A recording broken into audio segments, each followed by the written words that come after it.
모두가 윤석열 대통령의 화려한 변신에 관한 연구에 골몰하고 있다. 통합의 정치인이 되겠다고 한 그는 어떻게 이념의 투사가 됐을까? 윤석열 대통령은 완성형 정치인이 아니다. 학습형 정치인이다. 관료에서 정치로 직행한 많은 정치인들이 그랬다. 그는 대선 후보 시절 운동권 정치에 적대적인 감정을 드러내 보인 적은 있지만 최소한 이념형 정치인으로 분류되진 않았다. 대선에서 0.73%포인트 차이로 승리한 윤 대통령은 국민을 편가르지 말고 통합의 정치를 하라는 국민의 간절한 호소라고 해석했다. 그런데 취임 1년 반 만에 그는 이념을 초고속으로 학습하고 국가의 제일 중요한 것은 나라를 제대로 끌고 갈 이념이라고 주장하며 반공투사가 됐다. 처음엔 문재인 정부의 실정을 바로잡을 통합의 정치인인 줄 알고 뽑았던 중도층 유권자들은 아주 낯선 정치인 윤석열을 마주하고 있다. 1년 반 동안 대통령직을 경험하면서 이것저것 해보더니 어느새 박근혜를 능가하는 이념에까지 당도했다. 사실 우린 그런 정치인을 한 명 알고 있다. 자유한국당 시절 황교안 대표다. 황교안은 관료 시절 차분하고 온화한 성품으로 외유 내강형이라는 평가를 받고 있다. 지난 2009년 직접 연주한 색소폰 CD를 발표해 검찰 안팎에서 색소폰 부는 검사로도 알려져 있다는 평을 받았다.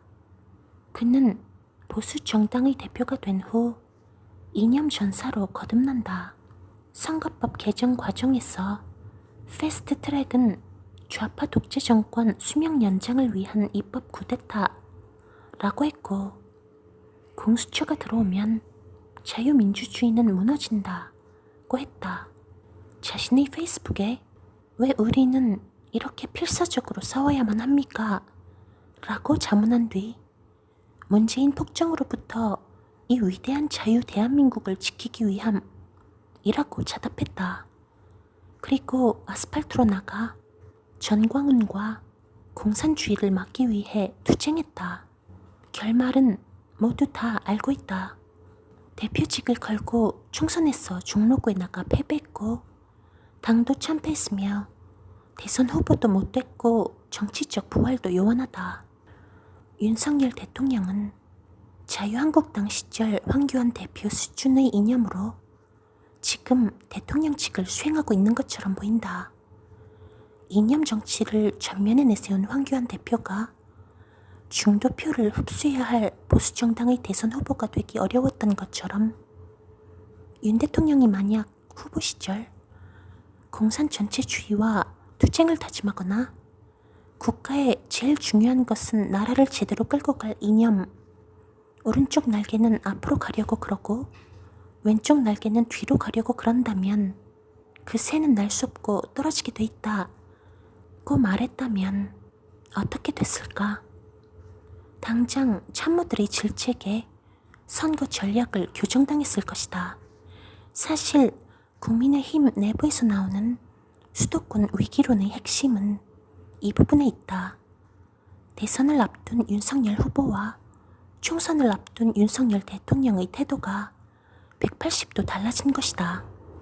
국민의힘 의원들은 2022년 이념 학습 전 윤석열 후보가 아니라 2024년 이념 학습 후 윤석열 대통령을 전면에 내세우고 선거를 치러야 한다. 그들은 알고 있다. 2022년 윤석열과 2024년 윤석열이 달라져 있다는 걸. 그러나 말은 못할 것이다. 공천 때문에. 이념투사 버전의 윤석열 대통령이 8.15 광복절 경축사에서 공산 전체주의 세력은 늘 민주주의 운동가, 인권운동가, 진보주의 행동가로 위장하고 허위 선동과 야비하고 폐륜적인 공작을 일삼아 왔다고 말하자 자유한국당 원내대표를 지낸 김성태 국민의힘 중앙위원회 의장이 이런 말을 했다. 역대 보수진영의 대통령께서 다 누구나 이런 이야기 하고 싶어 했다. 이 평가에는 모종의 속 시원함이 담겨 있다. 김성태 의장의 평은 역대 보수 대통령이 하고 싶었지만 차마 하지 못한 말이라는 의미일 것이다. 역대 보수 대통령이 하고 싶었으나 하지 못한 이유는 분명히 있을 것이다. 하지만 중요한 것은 지금 대통령은 하고 싶은 말, 하고 싶은 일을 다 하고 있거나 하려고 한다는 점이다. 특히 역사와의 대화에 골몰한다. 일제 강제 동원 피해자의 반대에도 불구하고 제3자 변제를 추진하고 일본의 후쿠시마 오염수 방류에 명분을 제공하고 한미일 동맹의 가보지 않은 길을 추구한다. 대만 문제에 대한 발언은 거침없고 우크라이나 전쟁에 무기 지원을 시사한다. 한반도 주변 4강 국가에 관한 주요 현안들마다 불쑥불쑥 개입하고 발언하고 과거 보수 대통령들도 차마 하지 못했던 일들을 수원풀이하듯 해치워 나간다. 그런 사이에 러시아 세르게이 쇼이구 국방장관이 이끄는 군사대표단이 지난 7월 25일 평양을 방문했고 무기 거래가 의심되는 정황이 드러나고 있다. 북한과 중국은 국경을 개방하고 교류 채비를 하고 있으며 중국은 후쿠시마 오염수 방류를 계기로 자국 내 반일 감정을 부추기고 있다. 미국 싱크탱크는 중국이 대만을 침공해 미중 간 무력 충돌이 발생하면 한국과 북한이 모두 분쟁에 휩싸일 가능성이 크다는 보고서를 냈다. 미중 전쟁이 남북 전쟁으로 확산될 가능성마저 점쳐질 정도로 동북아 정세는 불안하다. 한미일이 결속할수록 북중러도 그에 상응하는 행동을 과시하고 있다. 미국이 안기고 일본을 끌어들이면 북한 안보 위협이 줄어들 것이라는 가정은 틀렸다. 이건 마치 부푼 풍선을 누르는 것과 같다.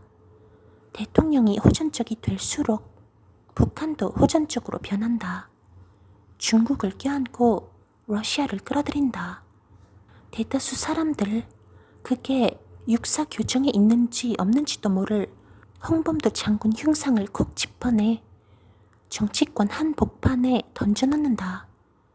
가만히 잠자고 있는 일제 괴뢰 만주국 간도 특설대 출신 백선엽을 복권하겠다며 역사 내전을 촉발했다.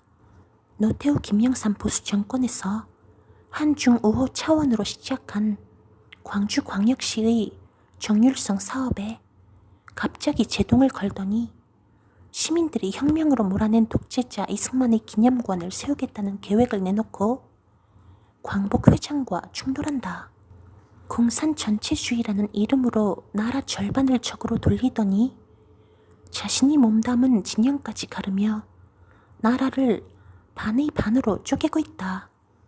급기야 대통령은 국가의 제일 중요한 것은 나라를 제대로 끌고 갈 이념이라며 우리 모두 한 사람의 낙오자 없이 완벽한 자유인이 될 수 있도록 국정을 운영하겠다고 한다.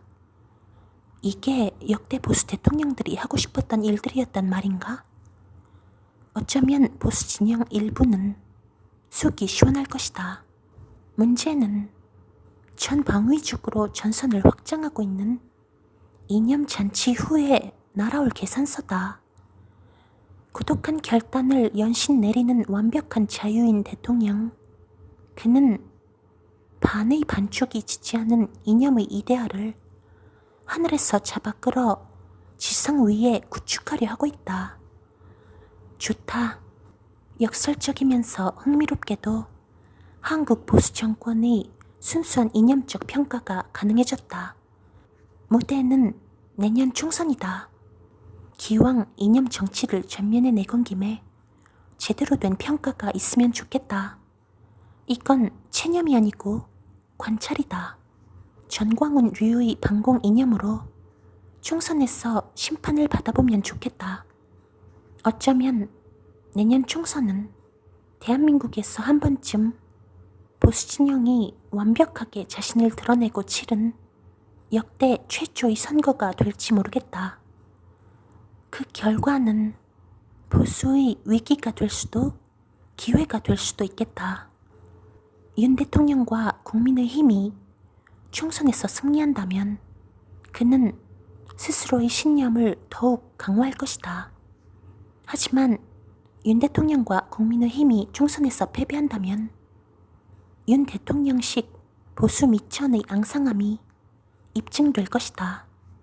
참고로 내년 총선에 당선될 국회의원들의 임기는 대통령의 임기보다 길다. 그리고 여당 의원들은 정권 재창출의 목표를 갖게 된다. 대통령과 국회의원의 목표가 어긋나기 시작하면 비극이 시작된다. 이건 한국 정치사의 공식이다.